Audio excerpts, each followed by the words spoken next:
സ്നേഹ നമസ്കാരം. ഇന്ന് നമുക്ക് ആദ്യം വചനം കേൾക്കാം. 37 സങ്കീർത്തനം 35, 36 തിരുവചനങ്ങൾ. ദുഷ്ടൻ പ്രബലനാകുന്നതും ലെബനോനിലെ ദേവദാരുകൾ പോലെ ഉയർന്നു നിൽക്കുന്നതും ഞാൻ കണ്ടിട്ടുണ്ട്. പിന്നീട് ഞാൻ അതിലെ കടന്നുപോയപ്പോൾ അവൻ അവിടെ ഉണ്ടായിരുന്നില്ല. അവനെ അന്വേഷിച്ചു, കണ്ടില്ല. അന്ധനായ ഒരു വ്യക്തി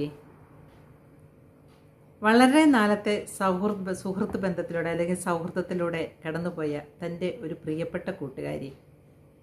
ഒരിക്കൽ ഈ കൂട്ടുകാരി വന്ന് ഈ അന്ധനായ വ്യക്തിയോട് ചോദിച്ചു, നമ്മൾ എത്രയോ കാലമായി സുഹൃത്തുക്കളായി കഴിയുന്നു.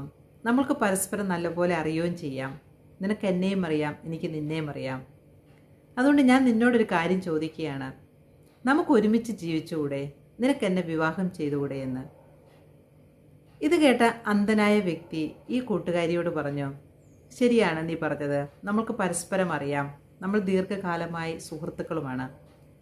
പക്ഷേ എനിക്ക് നിന്നെ വിവാഹം ചെയ്യാൻ സാധിക്കില്ല. ഞാൻ അന്ധനായിരിക്കുന്നിടത്തോളം കാലം ഞാൻ ഒരിക്കലും നിന്നെ വിവാഹം ചെയ്യാൻ ആഗ്രഹിക്കുന്നില്ല. കാരണം വിവാഹം കഴിഞ്ഞ് കുറച്ച് നാളുകൾ കഴിയുമ്പോൾ ഒരു പക്ഷേ നിനക്ക് എന്നോട് മടുപ്പ് തോന്നുമ്പോൾ അതെല്ലാം ഒരു പ്രയാസമായി തീരുമെന്ന്. ഉടനെ ഈ കൂട്ടുകാരി ഈ സുഹൃത്തിനോട് ചോദിച്ചു, ശരി, എങ്കിൽ പിന്നെ നിനക്ക് ഒരു കണ്ണിനെങ്കിലും കാഴ്ച ലഭിച്ചാൽ നിനക്ക് എന്നെ വിവാഹം ചെയ്യാൻ സാധിക്കുമോ? ഉടനെ ഈ സുഹൃത്ത് പറഞ്ഞു, ഓക്കെ, എനിക്കതിന് കുഴപ്പമില്ല. എൻ്റെ ഒരു കണ്ണിനെങ്കിലും കാഴ്ച ലഭിച്ചിട്ടുണ്ടെങ്കിൽ ഞാൻ തീർച്ചയായിട്ടും നിന്നെ വിവാഹം ചെയ്യാം. നമുക്കൊരുമിച്ച് ജീവിക്കാം. വളരെ സന്തോഷവതിയായ കൂട്ടുകാരി പിന്നീട് അങ്ങോട്ട് ഈ സുഹൃത്തിന് കാഴ്ച ലഭിക്കാനുള്ള കാര്യങ്ങളൊക്കെ നീക്കാൻ തുടങ്ങി. അങ്ങനെ ഈ സുഹൃത്തിൻ്റെ ഒരു കണ്ണിന് കാഴ്ച ലഭിച്ചു.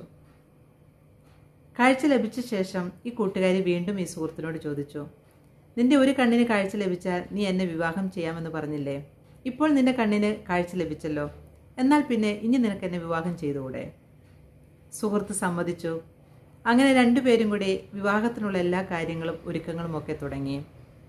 അങ്ങനെ ഇരിക്കുമ്പോൾ കൂട്ടുകാരിക്ക് ആകെ ഒരു വിഷമം. തൻ്റെ എല്ലാ കാര്യങ്ങളും ഞാൻ എൻ്റെ സുഹൃത്തിനോട് പറയാറുണ്ടല്ലോ. എന്നാൽ ഈ ഒരു കാര്യം ഞാൻ പറയാതിരുന്നാൽ ഒരു പക്ഷേ പിന്നീട് അതൊരു വിഷമത്തിന് കാരണമായാലോ എന്നോർത്ത് തൻ്റെ സുഹൃത്തിൻ്റെ അടുത്ത് ചെന്നിട്ട് പറഞ്ഞു, എനിക്ക് നിന്നോടൊരു കാര്യം പറയാനുണ്ട്. ഞാൻ ഇതുവരെ ഒരു കാര്യവും നിന്നിൽ നിന്ന് മറച്ചു വെച്ചിട്ടില്ല. അതുകൊണ്ട് ഞാൻ ഈ കാര്യം നിന്നോട് തുറന്നു പറയുകയാണ്. നീ ഈ കാണുന്ന എൻ്റെ രണ്ട് കണ്ണുകളിൽ ഒരു കണ്ണ് ആർട്ടിഫിഷ്യൽ ആയിട്ടുള്ളതാണ്. ഒരു കണ്ണ് മാത്രമേ എനിക്കും കാണാൻ സാധിക്കുകയുള്ളൂ എന്ന്. ഇത് കേട്ട സുഹൃത്ത് പെട്ടെന്നൊന്ന് അമ്പരന്നെങ്കിലും കുറച്ചു നേരം അവളുടെ മുഖത്തേക്ക് നോക്കിയിട്ട് പറഞ്ഞു, എങ്കിൽ എനിക്കൊന്ന് ആലോചിച്ച ശേഷം മാത്രമേ നമുക്കിനി മുന്നോട്ട് വിവാഹത്തിൻ്റെ കാര്യങ്ങൾ തീരുമാനിക്കാമെന്ന്. കൂട്ടുകാരി വളരെ വിഷമത്തോടെ തിരിച്ച് വീട്ടിലോട്ട് പോയി. എങ്കിലും സുഹൃത്തിൻ്റെ തീരുമാനം കേൾക്കുവാൻ വേണ്ടി കാത്തിരുന്നു. വളരെ പ്രതീക്ഷയോടെ കാത്തിരുന്ന കൂട്ടുകാരി സുഹൃത്തിൻ്റെ അടുത്ത് തൻ്റെ ആലോചനയുടെ ശേഷം തീരുമാനത്തിനായി ചെന്നു. അപ്പോൾ ഈ സുഹൃത്ത് കൂട്ടുകാരി അടുത്ത് വിളിച്ചിരുത്തിയിട്ട് പറഞ്ഞു, നീ എന്നോട് ക്ഷമിക്കണം. കാരണം നിനക്കും ഒരു കണ്ണേ ഉള്ളൂ, എനിക്കും ഒരു കണ്ണേ ഉള്ളൂ. ഒരു പക്ഷേ കുറച്ച് കഴിയുമ്പോൾ നമ്മുടെ ആരുടെയെങ്കിലും ഒരു കണ്ണിന് എന്തെങ്കിലും കുഴപ്പം വന്നാൽ പിന്നീട് നമ്മൾ ഒരാൾ അന്ധനായി കഴിയണം. അത് ഞാൻ പണ്ട് പറഞ്ഞ പോലെ ജീവിതത്തിൽ വീണ്ടും പ്രശ്നങ്ങൾ ഉണ്ടാക്കാൻ സാധ്യതയുണ്ട്. അതുകൊണ്ട് ഈ ഒരു കണ്ണുള്ള നിന്നെ വിവാഹം ചെയ്യാൻ എനിക്ക് സമ്മതമല്ല. ഇത് കേട്ട കൂട്ടുകാരിയുടെ നെഞ്ച് തകർന്നു. എങ്കിലും അവൾ വളരെ പ്രസന്നവതിയായി തന്നെ സുഹൃത്തിൻ്റെ അടുത്ത് നിന്നിട്ട് ഇത്രയും പറഞ്ഞു, പ്രിയ സുഹൃത്തെ, എനിക്ക് നീ എടുത്ത തീരുമാനത്തിനോട് ഒരു വിയോജിപ്പുമില്ല. പക്ഷേ എനിക്ക് നിന്നോട് ഒരു കാര്യം പറയാനുണ്ട്. നീ ഇന്ന് കാണുന്ന കണ്ണ് ഞാൻ ദാനം ചെയ്ത എൻ്റെ കണ്ണാണ്. ആ കണ്ണ് നീ ഒരിക്കലും നഷ്ടപ്പെടുത്തരുത്.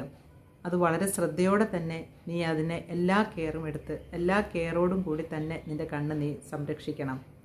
കാരണം നീ പറഞ്ഞതുപോലെ ഒരു പക്ഷേ എന്തെങ്കിലും ആ കണ്ണും കൂടി നഷ്ടപ്പെട്ടാൽ, അന്ധമായി തീർന്നാൽ, പിന്നെ നിനക്ക് കണ്ണ് ദാനം ചെയ്യാൻ ഒരു പക്ഷേ ഞാൻ ഉണ്ടായില്ലെങ്കിലോ.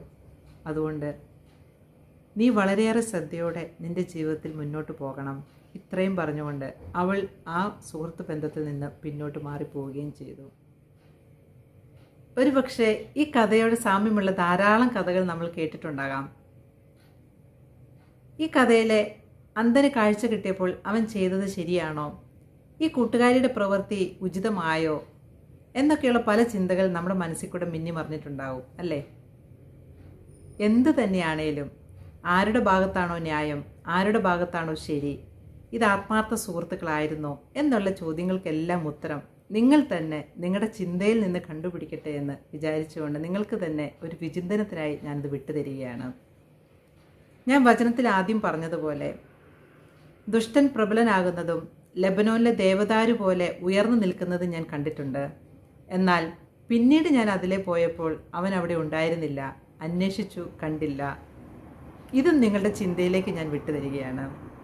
എല്ലാവർക്കും ഒരു ശുഭദിനം നേർന്നുകൊണ്ടും ദൈവം എല്ലാവർക്കും നന്മയുള്ള ചിന്തകളാൽ നിറയ്ക്കട്ടെ എന്നും ആത്മാർത്ഥ സ്നേഹത്തിനും ത്യാഗമനോഭാവമുള്ള സ്നേഹത്തിനും നമ്മൾ ഓരോരുത്തരെയും ഒരുക്കട്ടെ എന്ന് പ്രാർത്ഥിച്ചുകൊണ്ട് നന്ദി.